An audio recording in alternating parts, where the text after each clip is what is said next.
the definite integral. So we've worked with Riemann sums to approximate the net area.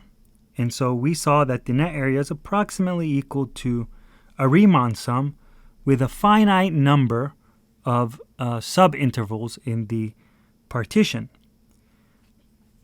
Well, what if we increase the number of subintervals, increase them, in fact, so much that we end up taking the limit, okay? So we end up finding the limit of this process as n goes to infinity, right? You might be thinking, well, an infinite number of rectangles, well, isn't that going to give you an infinite number of area?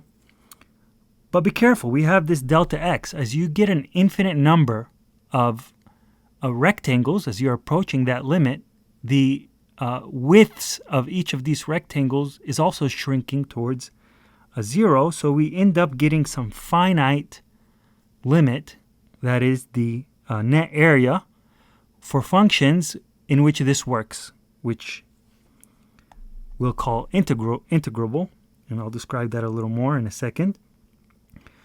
But we may express this limit instead of the number of subintervals going to infinity.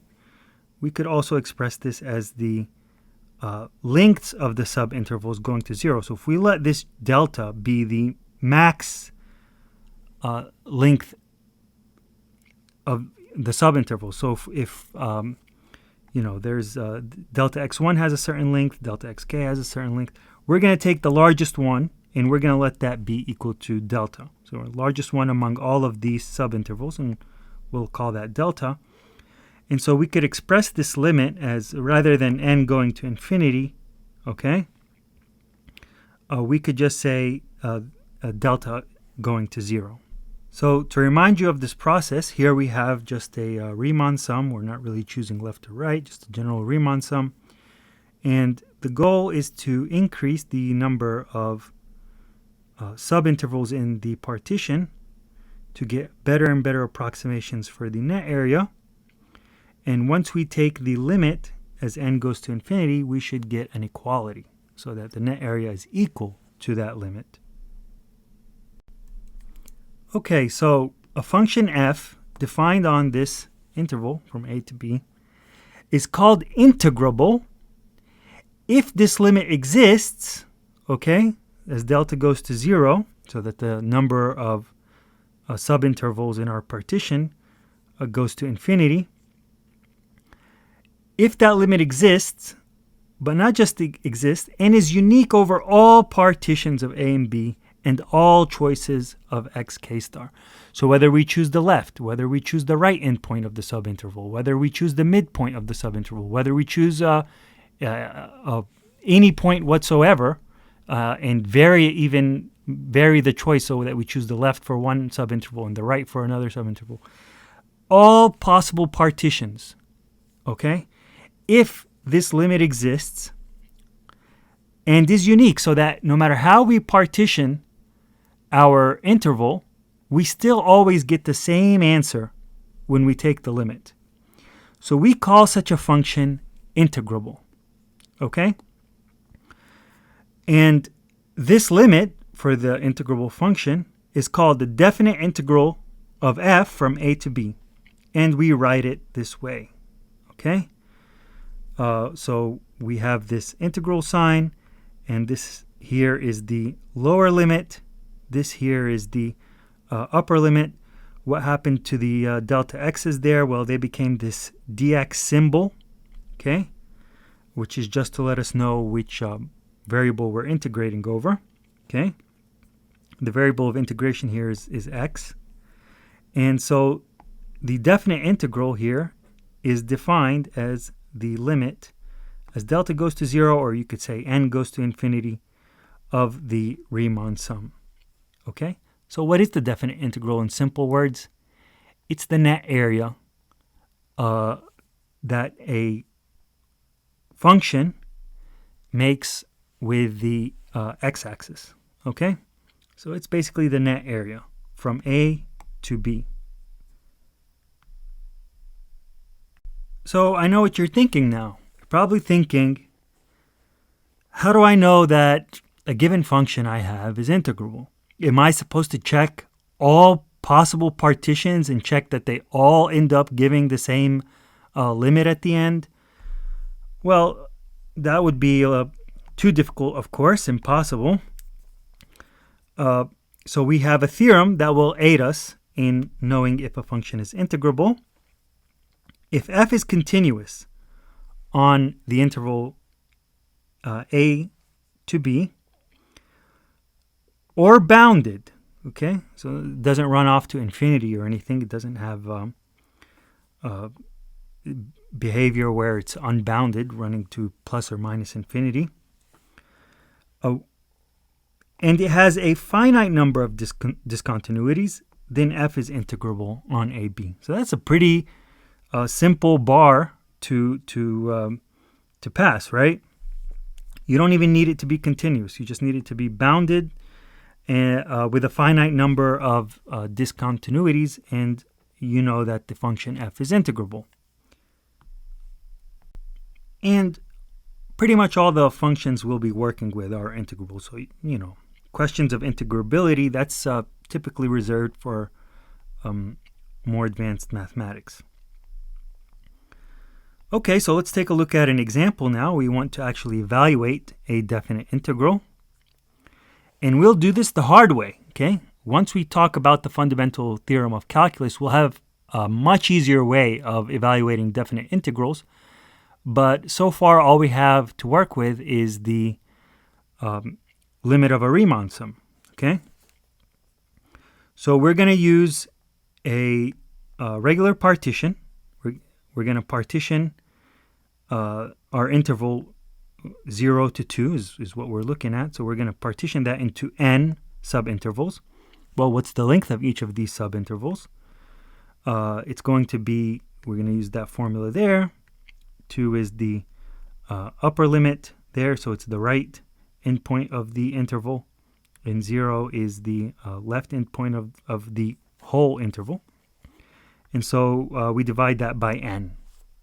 And we're just going to leave n arbitrary for now because we want to take its limit at the end, okay? We'll also use right endpoints.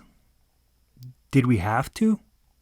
Well, this function is integrable, right? It's continuous. Clearly, it's continuous.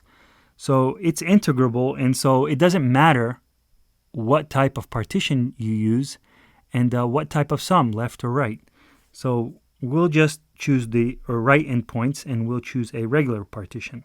Okay, so we get, this is the formula for right endpoints of a regular partition, and so we get that our right endpoints are 2k over n. Just plugging that in. Okay, so that's of the kth. We're leaving it general. It's not the first, second, third, but the kth. Okay.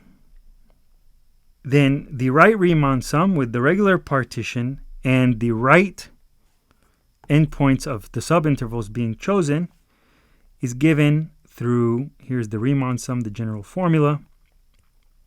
We're evaluating the function at the right endpoint. That's where that's coming in. This delta xk became a delta x because we're using a regular partition, and delta x is equal to 2n. That's where that's coming from. Well, what about this guy? Where did that come from? That came from plugging in 2k over n into our original function, x cubed plus 1.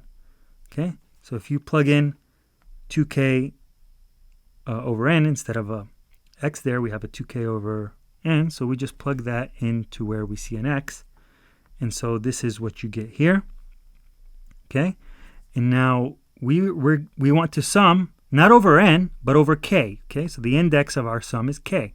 So we're summing over k from k equals 1 to n. Okay, because our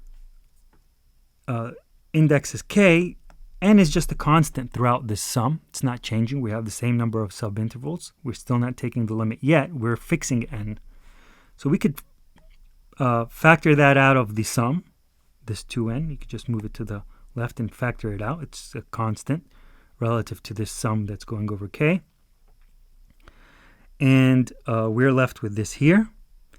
Now, what are we going to do? We're going to take advantage of the rule for sums over addition, right?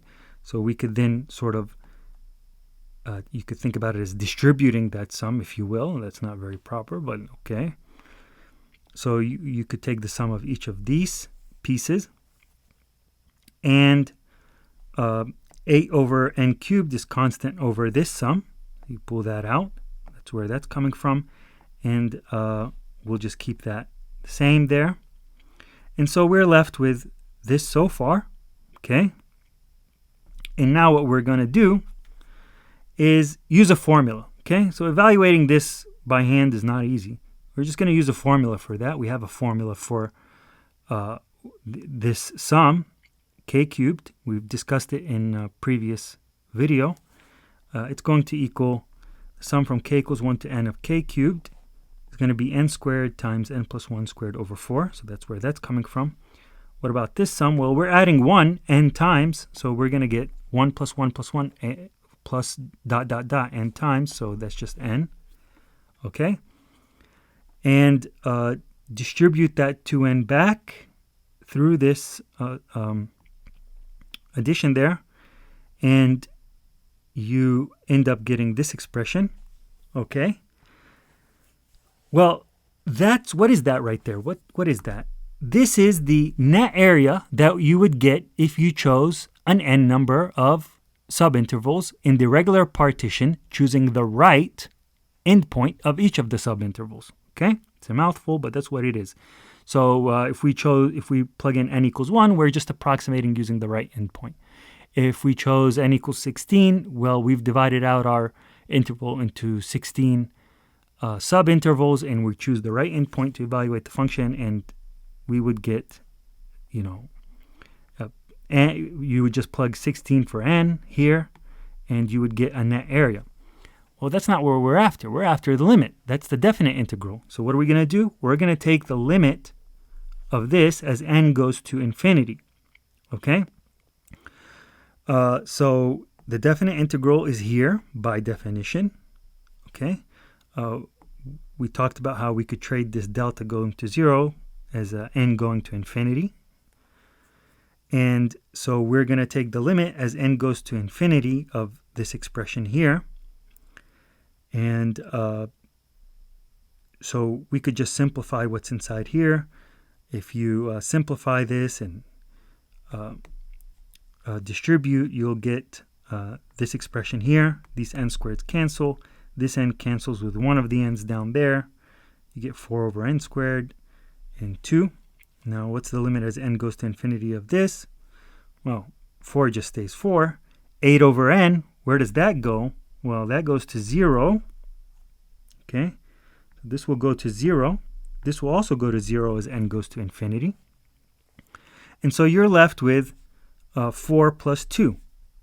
Okay, and that would be 6. So the net area under the curve, or bounded by the curve in the x-axis of x squared plus 1, is equal to 6 when you consider the interval 0 to 2 along the x-axis.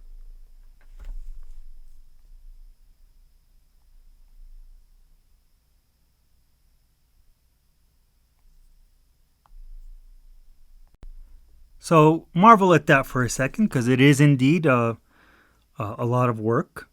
Not so simple, not so easy. And don't feel anxious, because we won't be doing this after we learn the fundamental theorem of calculus.